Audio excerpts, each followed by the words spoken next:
प्रणाम। हम परसा निर्वाचन क्षेत्र नंबर 1 के सांसद हैं प्रदीप यादव।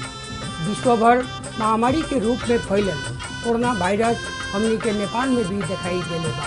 इस कोरोना के वायरस से साहस के साथ लड़ी हर मधेसी बनी मधेश के रक्षक। कोरोना पहचान के दुश्मन सुनी बहन भैया, बाँचे ला करी सब उपाय। कोरोना पहचान के दुश्मन सुनी बहन भैया, बाँचे ला करी सब उपाय। हो बाँचे ला करी सब उपाय। सभी मधेसी भाई बहन और देशवासी से निहोरा करतनी कि इंसान पर आयल की खतरा के जागरूकता के और साहस और सतर्क रह के सामना करी, अपने भी बची और लोग के भी बचाई।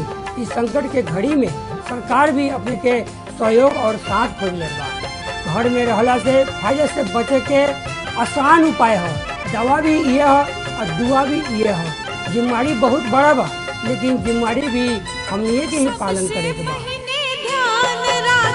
राखी सर सफाई के, राखी सर सफाई के, राखी सर सफाई के। साबुन पानी से हाथ धोबा, पहिरल कर मास्क के, पहिरल कर मास्क के। भीड़ भाड़ से रहल कर दूर हो भैया, जीवन अनुपम उपहार।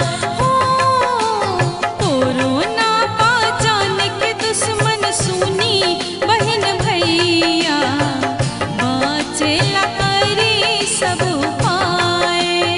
हर एक आदमी एकरा के तपस्या समझी, भक्ति समझी और अपन कर्तव्य भी समझी। जौन प्रकार से हमने व्रत रखे निशान उहे तरीका से कोरोना के खिलाफ इस जंग में, इस लड़ाई में व्रत समझी।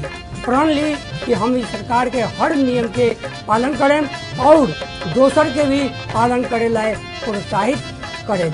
मधेश ऊपर संपूर्ण देशवासी के ऊपर ये परीक्षा के घड़ी है।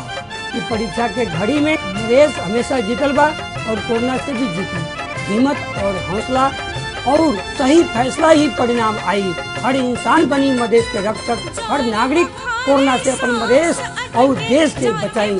धन्यवाद।